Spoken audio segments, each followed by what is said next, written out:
routine.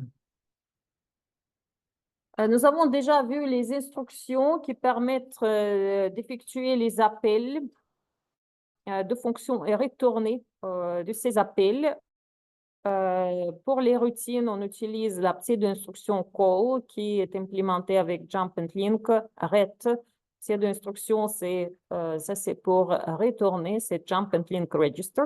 Nous avons vu que la pile d'exécution est utilisée pour implémenter le mécanisme d'appel manipulable par le registre espèce stack pointer, pointeur de pile. Les routines sont comment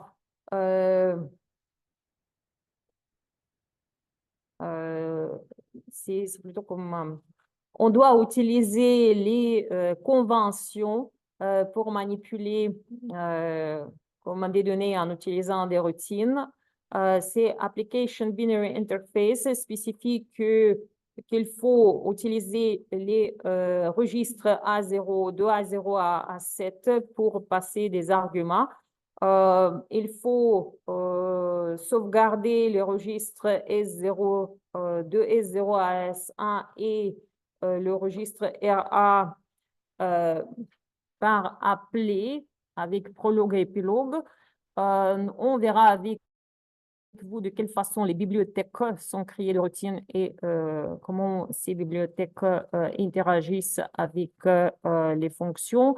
Et on va terminer ce sujet avec la discussion des symboles et étiquettes. Les routines. Lorsqu'on compose une routine, on spécifie l'interface publique. Ça permet l'imputabilité. Donc, on définit chaque routine. Chaque routine est définie par sa signature, c'est le nombre et le type des paramètres. Aussi, l'interface publique est définie par la documentation où on écrit le comportement et règles d'utilisation.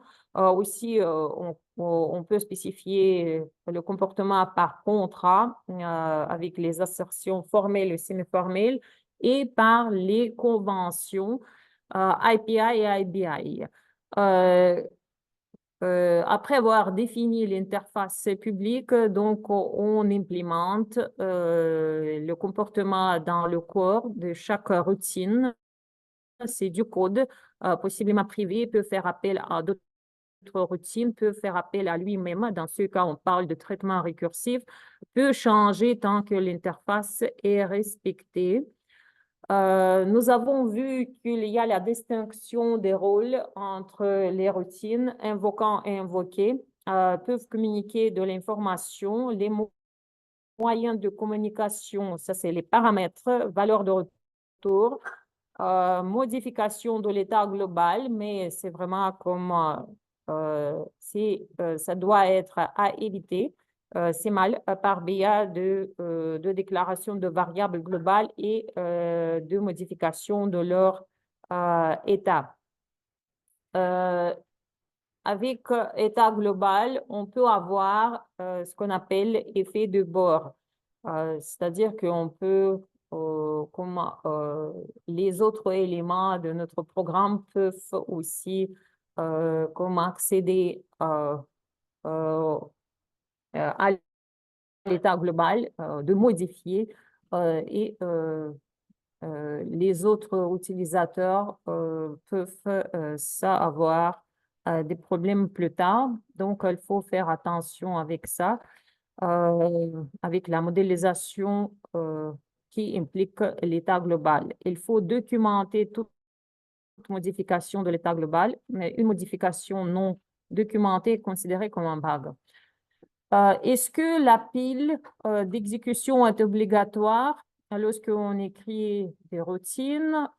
Si votre routine ne contient pas d'appel interne, c'est une fonction feuille, comme on le dit, et vous n'utilisez pas des registres S2, S0 à S1, 11, ça veut dire que vous n'avez pas besoin d'utiliser la pile. Je vous rappelle que les routines invoquées peuvent utiliser le registre T sans les préserver dans la pile. Ça, c'est tout à fait légal. S'il existe un appel interne dans la routine, il faut absolument qu'au minimum sauvegarder RA dans la pile d'exécution. Si votre routine utilise les registres de S0 à S11, il faut aussi les préserver dans la pile. Je vous rappelle que IBI, ça c'est les conventions, c'est-à-dire que il n'y a pas de message d'erreur explicite si vous ne respectez pas les conventions, mais sauf que votre programme devient difficile à maintenir et communiquer aux autres développeurs si vous ne respectez pas la convention. Dans notre cours, on vous oblige de respecter toutes les conventions et s'il vous plaît aussi, dans votre TP2, les conventions doivent être absolument respectées. Le premier exercice, on va écrire un programme tab.s. Dans ce programme, la routine read tab lit un tableau d'entier 32 bits. A0 paramètre contient l'adresse du tableau. A1 contient le nombre d'éléments du tableau. Il y a une contrainte, il faut utiliser readInt de la lib.s.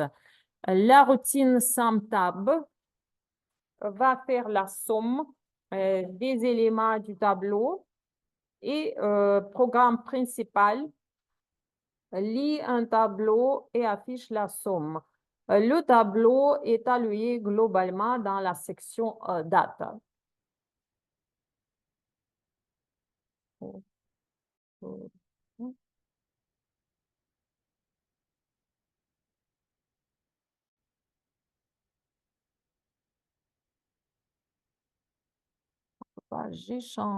J'ai oublié de changer.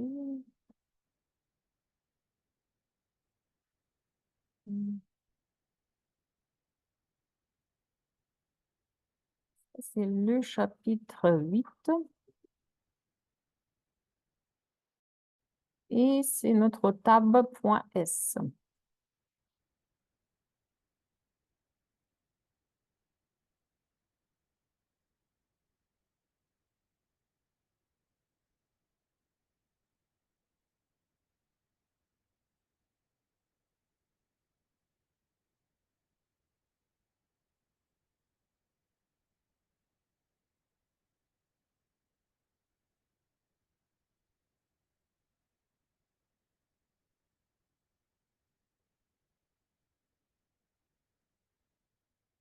Donc, encore une fois, c'est l'utilisation de notre programme. On va lire le tableau.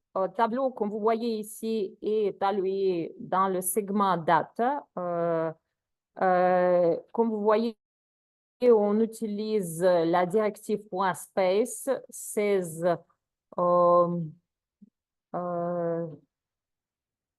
16 octets qui correspond à la taille pour préserver 4 nombres de 32 bits signés. 4 nombres de 4 octets, ce qui nous donne 16 octets. Ici, on utilise la directive .eqv pour associer un nom symbolique à la constante 4, c'est la taille du tableau. Et qu'est-ce qu'on fait? On initialise les éléments de notre tableau et on calcule leur somme. Donc, on va exécuter le code. Donc, je saisis comme 4 valeurs 1, 2, 3, 4. Et comme vous voyez, la somme de ces éléments est effectuée. Ici, si vous regardez, c'est date.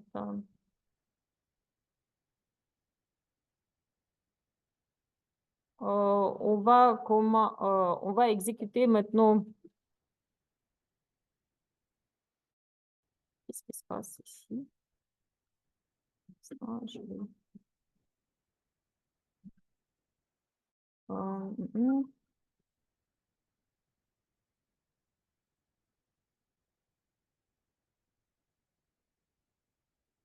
c'est quand même 650. Donc, regardons le code.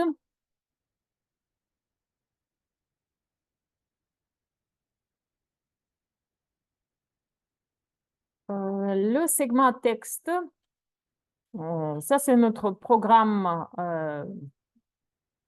principal. Donc, on charge l'adresse du tableau dans le registre A0. A1 prend la taille de notre tableau et on fait l'appel de la routine. C'est Jump and Link Read Tab. Donc, Read Tab. Regardez de quelle façon on spécifie les routines. On doit absolument écrire le commentaire en tête. Read tab, c'est le nom de la fonction. Par la suite, on explique le traitement effectué par cette fonction lie à un nombre de 32 bits dans le tableau à l'adresse qui est spécifiée à A0 avec comme contenu du registre A0. On appelle les read int. Ici, ça c'est quand même pour expliquer les détails d'implémentation, dont plus de détails qui sont nécessairement demandés dans vos commentaires. Donc, comme on appelle les read int, on travaille avec les registres 0S1 qui sont sauvegardés. On utilise un prologue et épilogue pour allouer de la pile et sauvegarder des registres. Donc, oui.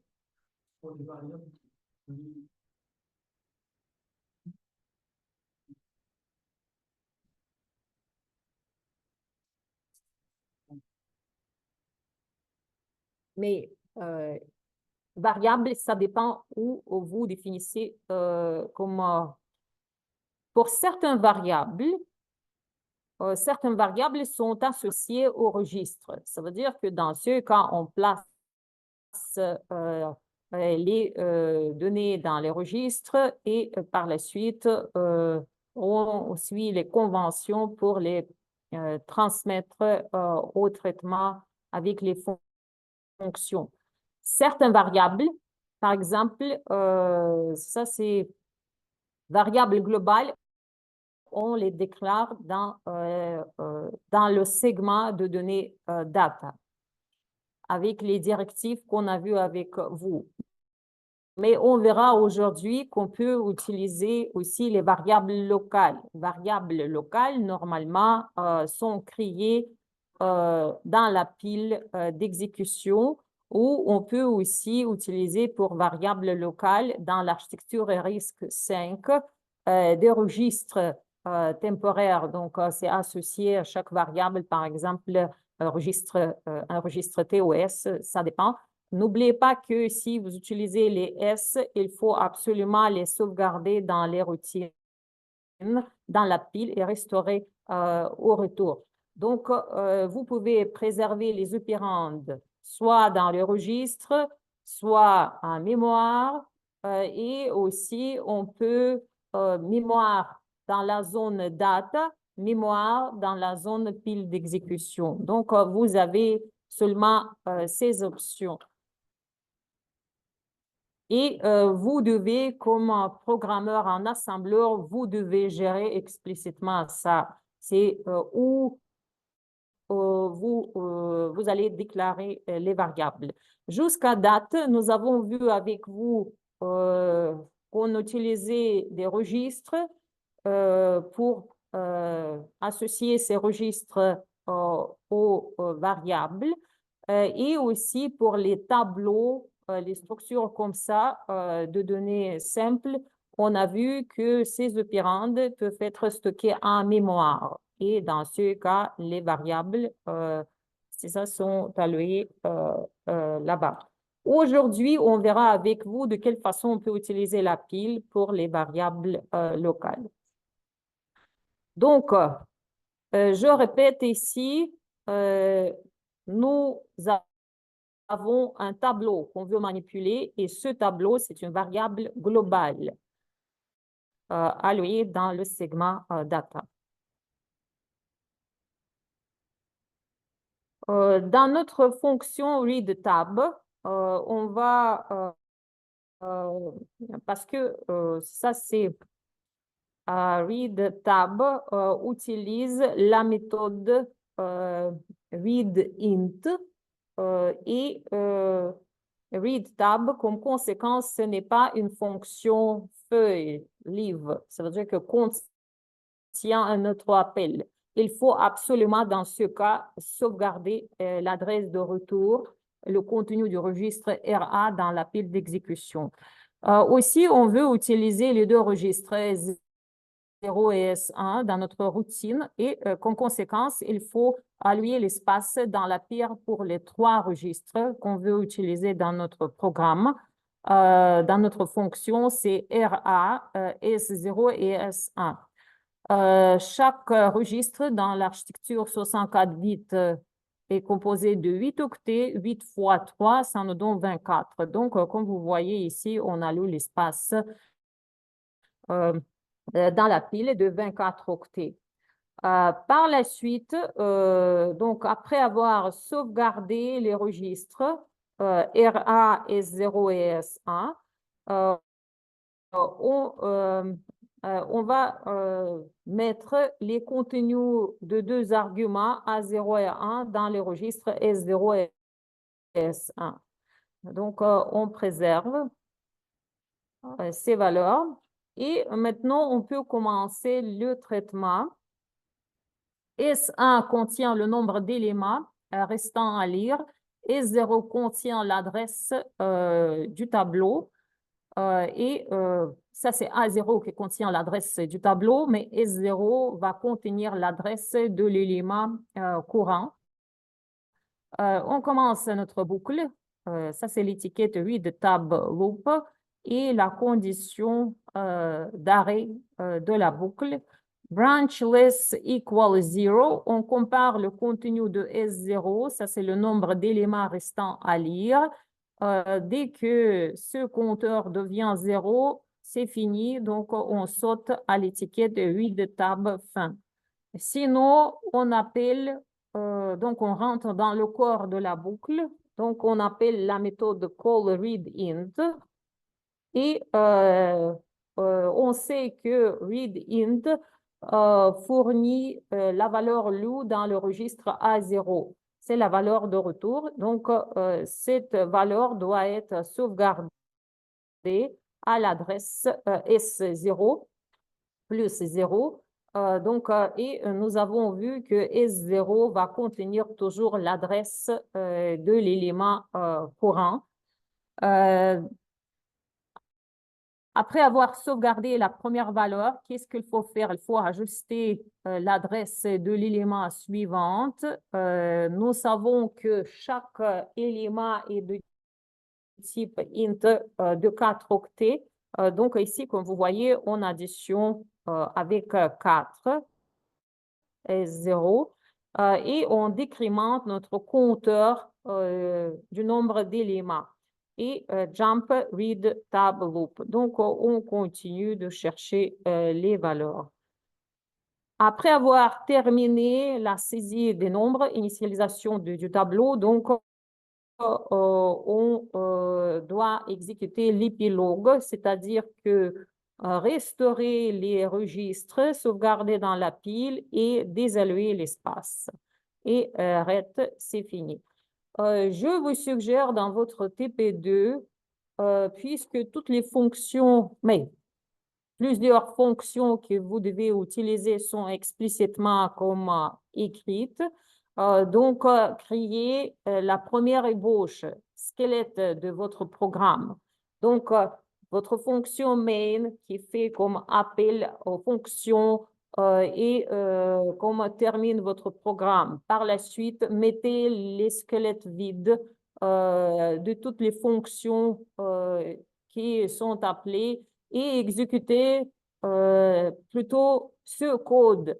Si ce code ne vous donne pas aucune erreur, donc c'est ça, c'est aussi mettez les en-têtes pour toutes les fonctions pour spécifier quels sont les paramètres, quelles valeurs retournent. Et par la suite, c'est ça, c'est imbriquer aussi les appels, enchaîner les appels des fonctions auxiliaires dans le cadre de vos appels de plus haut niveau. Sauvegarder au moins le registre RA dans la pile et rouler ce squelette vide pour assurer que votre structure générale, votre première ébauche fonctionne. Et par la suite, commencez à compléter votre code, toujours en commençant par les fonctions auxiliaires les plus simples pour les débaguer et assurer leur bon fonctionnement. Par la suite, les fonctions plus simples doivent être utilisées dans les fonctions plus complexes. Ajuster toujours les épilogues prologues pour ajuster le nombre de registres sauvegardés dans la pile et de cette manière, de manière incrémentale, travailler sur les programmes complexes, votre TP. Oui.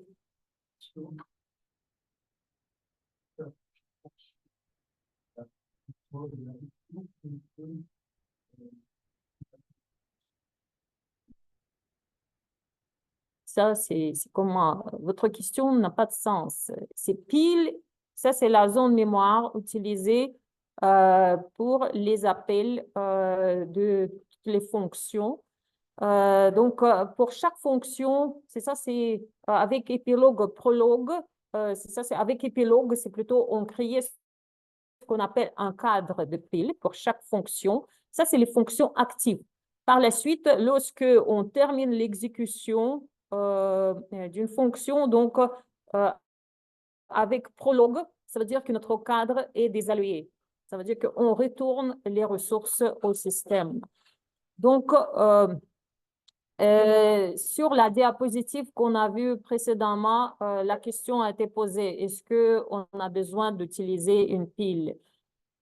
La réponse était là. Si votre fonction est une fonction feuille, sans appel imbriqué, et si vous ne pensez pas d'utiliser le registre S, vous n'avez pas besoin de la pile. Sinon, si vous voulez utiliser les registres S, si votre fonction contient l'appel imbriqué, il faut absolument comme minimum de sauvegarder RA. Si vous n'utilisez pas S, mais RA doit être dans tous les cas sauvegardé. Mais si vous pensez d'utiliser S, il faut aussi les ajouter. Mais il n'y a pas de limite d'imbrication, ça c'est selon le sens. Ça c'est comme, vous savez déjà en programmation de haut niveau, avec les langages de haut niveau, vous avez vu que la tâche de décomposition fonctionnelle, c'est la tâche cruciale dans le métier de programmeur. Donc, avant de commencer de coder quelque chose, il faut faire l'étape de conception et spécifier, c'est ça, c'est faire la décomposition fonctionnelle. C'est chaque fois vous identifiez les entrées que vous devez traiter, vous devez comprendre quels résultats doit fournir votre programme et par la suite, vous devez déterminer le traitement que vous devez faire pour former les résultats à partir de vos données initiales. Si le traitement est complexe, il faut décomposer ce traitement en sous-traitements et chaque sous-traitement, c'est un candidat d'être une fonction. Donc, de cette manière, vous définissez comme votre traitement principal, c'est une fonction auxiliaire qui fait l'appel aux plusieurs fonctions comme principale, et c'est ça, fonction auxiliaire. Mais probablement, votre traitement est si complexe que vous pouvez définir comme d'abord plusieurs fonctions comme fonction principale. Mais ça veut dire que plusieurs fonctions de haut niveau qui utilisent plutôt comme par la suite les autres fonctions de bas niveau. Et souvent, pour les choses comme, même pour la complexité moyenne, on pourrait avoir un arbre d'appel quand même qui est très comme avec beaucoup de branches, mais ça permet de maîtriser la complexité, de rendre votre code plus compréhensible, mieux maintenable et en plus, vous pouvez réutiliser. Si vous faites correctement la décomposition, les fonctions auxiliaires peuvent être utilisées dans les autres contextes. Ça, c'est l'avantage. Donc, il est 11h29, on va faire une pause.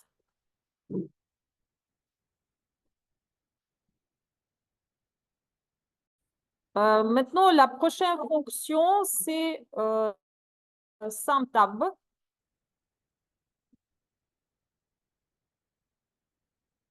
Après avoir saisi les données, donc on prépare l'appel à la fonction SumTab.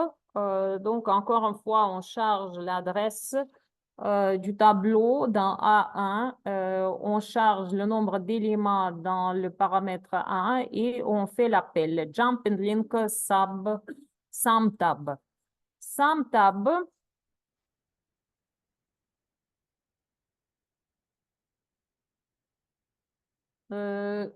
qui fait la sommation. Comme vous pouvez voir ici, on n'utilise pas la pile d'exécution. On va travailler directement avec les paramètres. A0, adresse de l'élément courant, A1, nombre d'éléments restants à traiter. On va utiliser, c'est ça, c'est dans A2, c'est la somme accumulée, initialisée à 0 au début. On commence la boucle. Encore la condition d'arrêt de la boucle, branchless equals 0. Donc, c'est la même chose qu'on a vu dans la première fonction. Si on n'est pas atteint la fin, donc on charge l'élément courant dans le registre A3. Par la suite, on addition, on forme la somme des éléments précédents qui sont dans A2 avec A3 qu'on vient de lire et on fait la mise à jour de la somme. C'est le contenu de A2. Par la suite, on ajoute le déplacement pour chercher le prochain élément dans le registre A0. A1 est mis à jour, c'est notre compteur d'éléments. Donc, on fait -1 et jump sum tab loop continue de faire, de calculer la somme. À la fin, c'est la dernière instruction. On place le contenu du registre A2 dans A0. Ça, c'est la valeur de retour. Selon la convention ERET, on retourne au point d'appel. Finalement, c'est ça, c'est comme vous pouvez voir, on termine l'exécution avec appel système exit. On passe maintenant à la démonstration. On va discuter de quelle façon on implémente les fonctions récursives en assembleur RISC-V. En fait, le traitement récursif permet d'exprimer les choses complexes en peu de code. C'est le raisonnement récursif qu'il faut utiliser. Dans les traitements récursifs, on applique le même traitement, mais chaque fois en diminuant la taille de problème et en sachant c'est quelle solution est fournie dans le cas le plus simple. Et c'est ce raisonnement qui permet, c'est ça, c'est d'exprimer les traitements avec l'approche récursive. Dans la récursivité, comme nous savons déjà, comme chaque routine s'appelle elle-même, euh, il faut utiliser les prologues et épilogues absolument parce que puisque notre fonction récursive appelle elle-même, c'est-à-dire que cette fonction est toujours joue le double rôle, elle est appelant et appelée. Et comme conséquence, comme minimum pour les fonctions récursives, il faut sauvegarder RA dans la pile d'exécution. Euh, euh, il faut spécifier pour les fonctions récursives le cas de base. Ça, c'est le cas où notre appel récursif se termine. Et spécifier, c'est ça, le cas récursif. La première fonction récursive présentée dans cette présentation, c'est fibrec.s. C'est la version récursive et inefficace de la suite de Fibonacci. Le pseudocode est présenté sur cette diapositive. Pour calculer le nombre de Fibonacci pour le nombre n, donc on spécifie le cas de base. Si n est plus petit ou égal à 1, on retourne n. Sinon, on fait la somme de l'appel de fib n-1 plus par la suite appel fib n-2. Donc, on va implémenter en assembleur exactement cette solution. Donc, c'est fib S.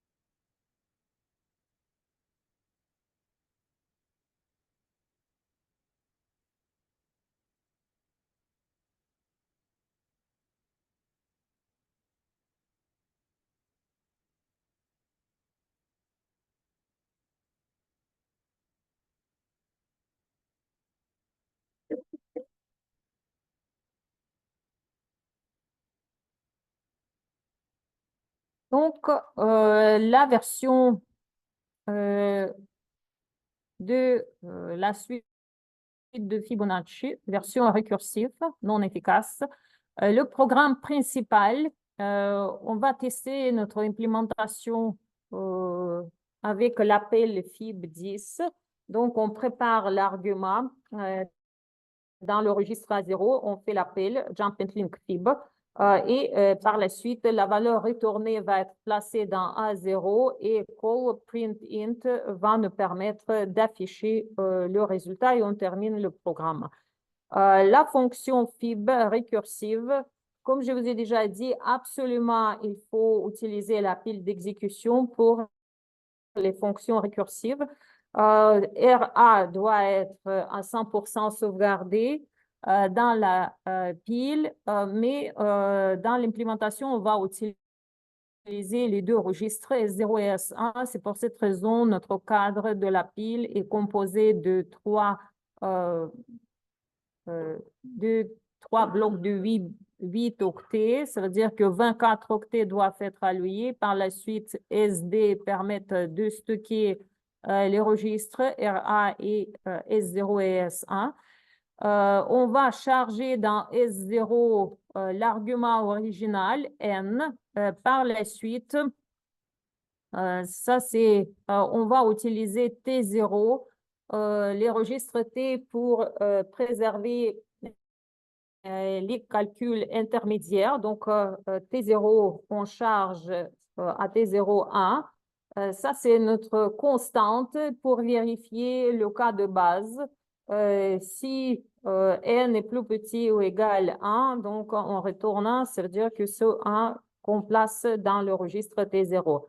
La condition branchless equal à 0 avec T0, c'est fib fin, c'est-à-dire que si c'est n est plus petit ou égal à 1, donc on va sauter à l'étiquette de fib fin. Sinon, ça c'est le cas récursif. On va préparer notre argument pour l'appel récursif numéro 1. Donc A0, et on charge dans A0 et 0 moins 1 et on fait jump and link fib. Ça c'est l'appel récursif. Au retour, il faut préserver le résultat de cet appel récursif. On préserve dans S1. Et par la suite, on prépare l'appel fib n-2. Donc, A0, dans A0, on charge E0-2, jump and link fib. Et au retour, c'est ça, il faut additionner les deux résultats. Donc, on fait la somme des deux résultats intermédiaires. Donc, A0, ça c'est le dernier résultat retourné, plus S1 qui contient fib n-1 préservé dans cette instruction et on place la nouvelle valeur dans A0, ce qui nous donne le résultat et finalement fib fin, ça c'est restaure les registres et désalloue l'espace dans la pile. Donc, maintenant, si j'exécute ce code, fib10, comme vous voyez, nous donne séquence 5.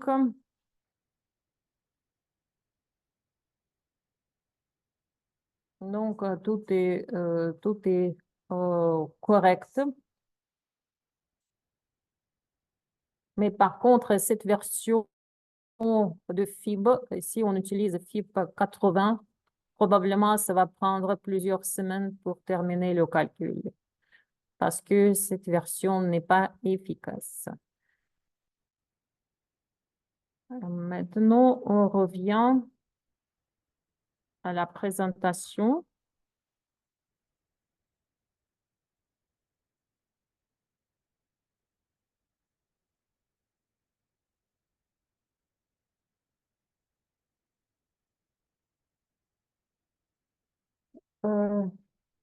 On peut déborder la pile. Ça, c'est Stack Overflow. Arrive souvent lorsque on écrit les solutions récursives incorrectement. Ça, c'est l'erreur classique. C'est récursion qui, sans cas de base, qui ne peut pas se terminer. On peut parfois générer des débordements dans l'autre sens, mais c'est normalement, il faut toujours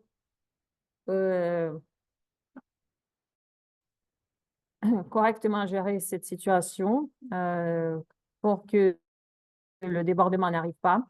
Les autres, on va discuter les appels terminal, c'est tail call. Un appel de routine sauvegarde l'adresse de retour et si on fait l'appel terminal, ça veut dire que après, comme retour, il y a le code qui termine le branchement et dans ce cas, on peut simplifier, comme optimiser ces appels et de remplacer les deux instructions de branchement par une seule. L'exemple, jump and link foo. Donc, on veut sauter à l'étiquette et comme vous voyez, la prochaine instruction qui suit l'instruction de l'appel, c'est l'instruction arrête qui encore effectue le branchement. Ça, c'est normalement, c'est très coûteux au niveau de temps processeur et les compilateurs optimisent ce genre d'appel terminal en remplaçant les deux instructions jump and link et arrête par une seule instruction jump foo.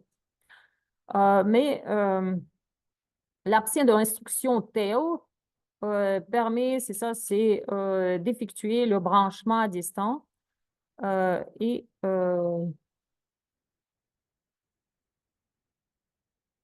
on peut aussi utiliser le même principe pour effectuer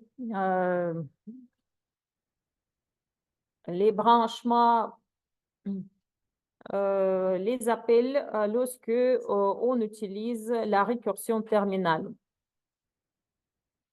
On fait la distinction entre les deux types de récursion non terminale et récursion terminale, mais ça, cette terminologie est utilisée dans le cadre plutôt de compilation, mais puisque nous, présentement, nous travaillons avec assembleur, donc c'est ça, nous faisons plutôt comme compilation manuelle.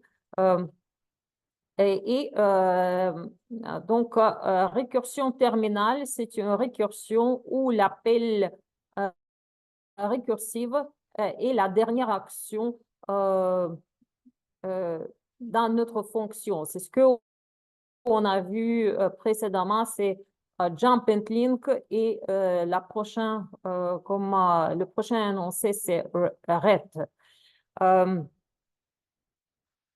Pour les fonctions, pour les récursions terminales, donc toutes les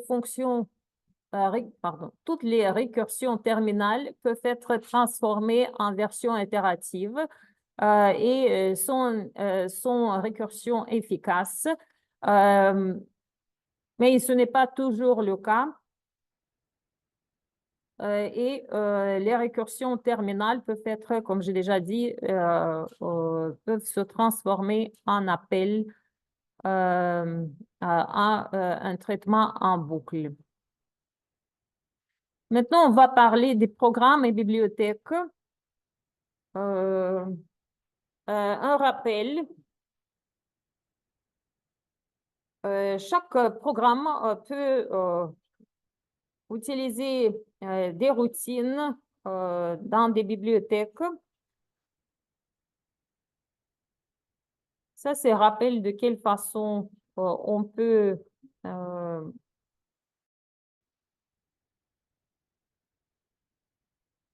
combiner tous les fichiers code source et le code source des bibliothèques dans un programme exécutable.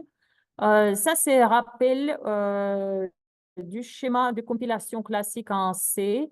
En C, nous avons les deux sortes de fichiers, les fichiers d'entête qui contiennent les déclarations, les fichiers code source où on fournit les implémentations. D'abord, tous ces fichiers sont traités par le préprocesseur. Par la suite, c'est la traduction du code est effectuée avec compilateur C et assembleur en formant des fichiers de type objet.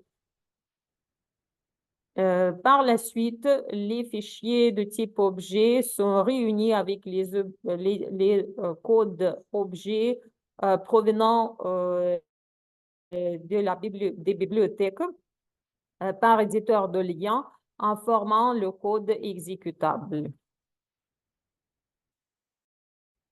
On peut effectuer la compilation séparée.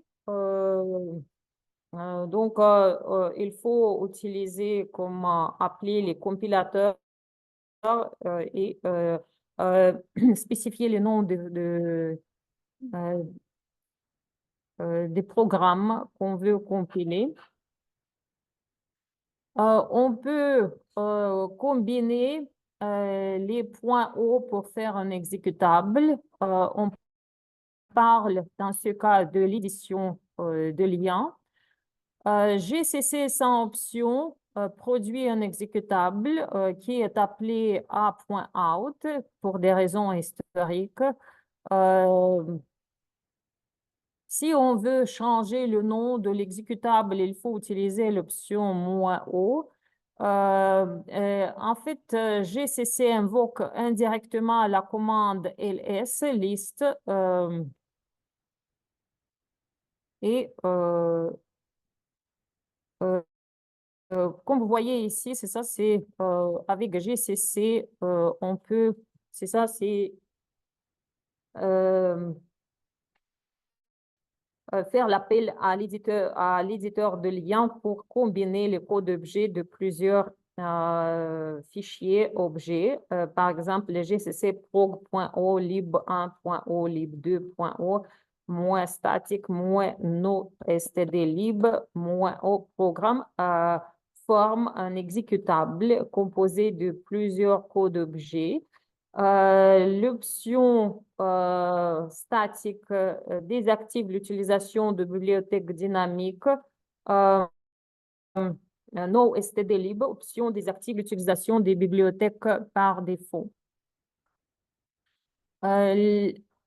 Comment on peut exporter des symboles? La directive .global permet d'exporter un symbole défini dans le fichier assembleur pour qu'il soit utilisable. Importation, pas besoin de déclarer les importations en GNU et RARS. Un symbole non défini dans le fichier est considéré externe. Les points d'entrée dans le programme, cela dépend de l'environnement et des outils. Dans le logiciel RARS, on toujours commence l'interprétation des programmes dans le segment texte. C'est la première instruction dans ce segment. Dans GNU, par défaut, c'est au symbole global main avec no std lib option. On commence avec le symbole underscore start. L'exercice libs.s, lire et comprendre, vous allez faire pendant la démonstration. Maintenant, encore quelques mots par rapport aux bibliothèques binaires. Les bibliothèques binaires sont prêtes à l'emploi et empaquetées. Il existe les bibliothèques statiques qui sont intégrées lors de l'édition de liens dans l'exécutable final. Fichier possède l'extension .a sous Linux. Il existe aussi les bibliothèques dynamiques qui ne sont pas intégrés dans l'exécutable final. Ils sont chargés durant l'exécution du programme, lors du démarrage du programme, soit paresseusement lors de son exécution ou programmativement avec les plugins. Les fichiers .so sous Linux, ce sont les bibliothèques dynamiques, les fichiers .dll sous Windows. Les bibliothèques standards GNU, libc, CRT0 et autres, contient les routines standards du langage C et les routines de démarrage d'un exécutable en C fournit le point d'entrée underscore start qui appelle fonction principale main. Et aussi sont utilisés pour initialiser et configurer de nombreuses affaires. Maintenant, on va parler des adresses et étiquettes. Nous avons déjà utilisé les instructions load address, store word, où on utilise les étiquettes.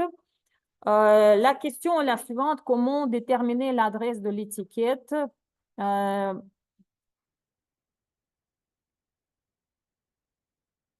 C'est normalement, on utilise pour associer les noms symboliques les adresses relatives. Dans l'assembleur, c'est ça, on garde, c'est ça, on peut associer les valeurs des étiquettes, mais ce n'est pas les vraies valeurs.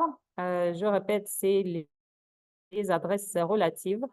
Dans le cas réel, dans la vraie vie, la position finale des étiquettes n'est pas connue à l'assemblage, mais plutôt est connu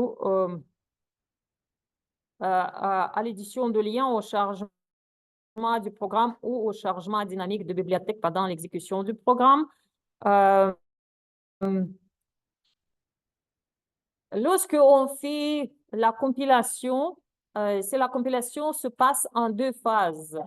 Mais en plusieurs phases, mais les deux sont obligatoires.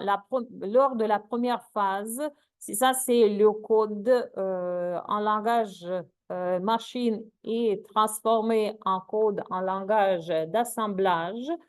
Aussi, en même temps, on forme une table de symboles où chaque symbole dans le programme, à chaque symbole, on associe on trouve tous les symboles et par la suite, on associe les adresses.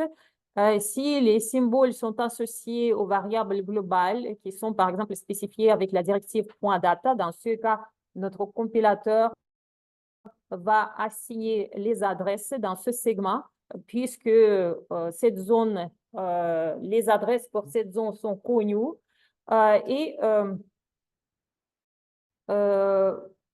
Pour les choses, ça c'est segment texte aussi, cette zone et les adresses dans cette zone sont connues, donc on peut associer les adresses et par la suite d'utiliser les déplacements relatifs par rapport à la première adresse de notre programme pour former les adresses effectives.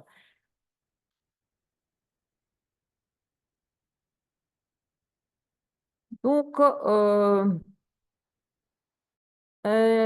lors de l'assemblage, les symboles inconnus sont laissés non résolus, mais on note dans la table de symboles le symbole non résolu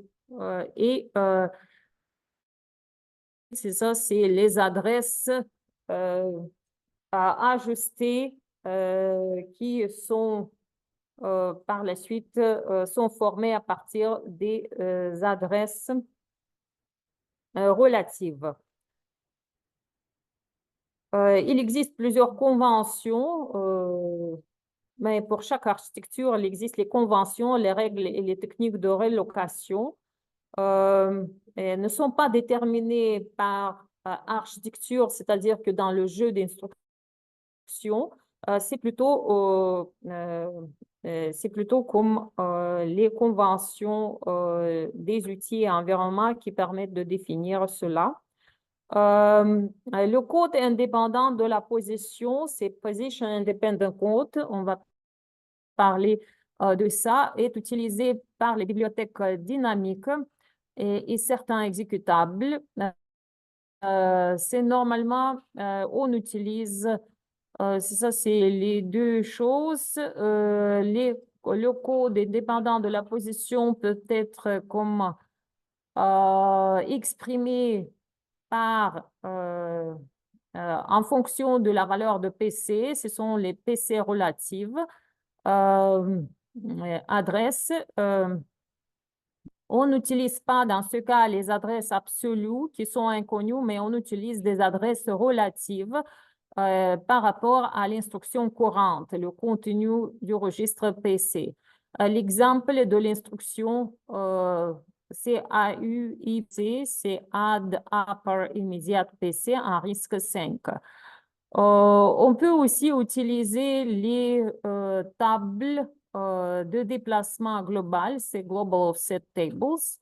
Dans ce cas, on crée une table. La position de cette table est connue. L'adressage est PC relative. Cette table contient les vraies adresses pour des symboles et on utilise load store instruction pour accéder au contenu de cette table. S'il vous plaît, je ne peux pas parler en même temps que vous parlez. Donc, et maintenant, les pointeurs de routine. Ça veut dire que pointeur de fonction. Euh, euh, pour spécifier une fonction, donc avec adresse, on manipule l'adresse mémoire d'une routine et on peut utiliser cette adresse pour appeler la routine en question. La fonction d'appel de routine, c'est Jump and Link Register en risque 5. Dans le registre, dans un registre, on peut charger l'adresse et utiliser cette instruction. Il faut respecter de l'IBI. La routine la routine réellement appelée est inconnue, mais son IBI doit être fixé à l'avance et c'est-à-dire que on doit spécifier selon la convention les arguments de la routine, aussi de savoir comment récupérer les adresses, comment récupérer les valeurs de retour. Et je vous rappelle les conventions qu'il faut utiliser le registre A pour les arguments. A0, A1 sont utilisés pour les retours. Et on va regarder maintenant l'exemple, un programme each.s qui implémente une routine d'itération each. Cette routine va spécifier, va utiliser comme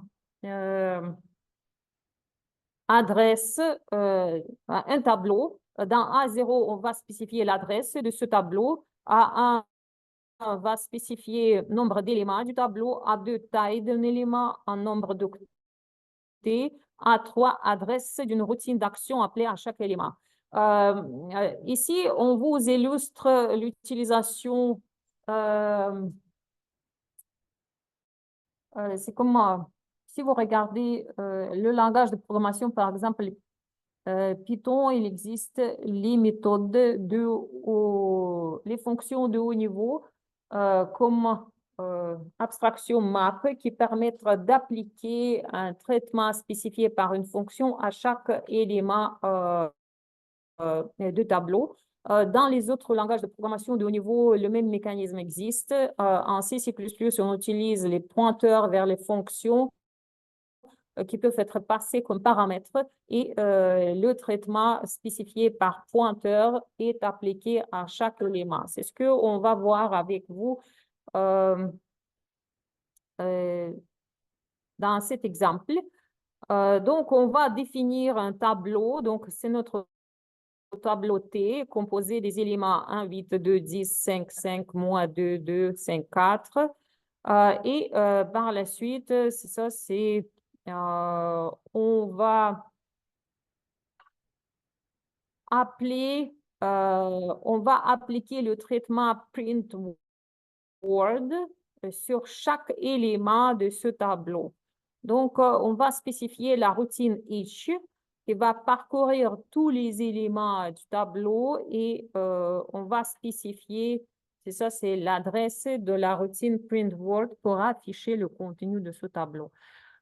Ça, c'est programme each.s.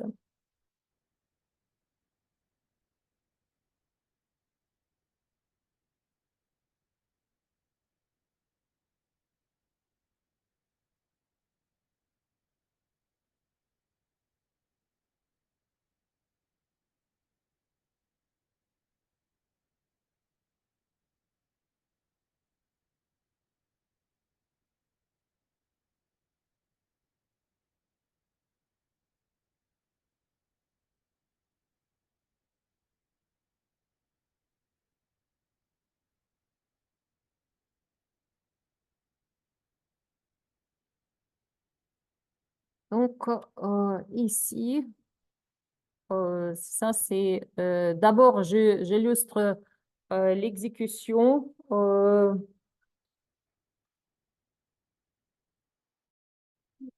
Comme vous pouvez voir ici, ça c'est le contenu de notre tableau. On appelle fonction print int à chaque élément du tableau pour afficher. Mais c'est plutôt comme dans le code qu'il faut regarder de quelle façon on fait ce traitement. Jusqu'à date, nous avons vu comme le traitement où on utilisait la boucle pour parcourir tous les éléments et on appelait explicitement la fonction printInt pour afficher chaque élément. Cette fois-ci, c'est au lieu d'appeler sur chaque élément la fonction explicitement par nous-mêmes, c'est plutôt on passe comme paramètre à notre fonction each, notre fonction qui doit être appliquée à chaque élément. Ce qui est plus complexe. Et regardons de quelle façon on programme ça. TLN, ça c'est notre taille du tableau, constante 10. E-size, c'est vos 4, c'est la taille d'un élément du tableau et notre tableau composé de 10 éléments. Dans le programme principal, c'est ça, on forme les arguments. Notre fonction each prend 4 arguments. A0, l'adresse du tableau. A1, taille du tableau. A2, taille d'un élément. A3, comme vous voyez, ça c'est l'adresse de la méthode qui doit être appelée sur chaque élément. Et le code pour terminer notre programme. Print word, écrire un mot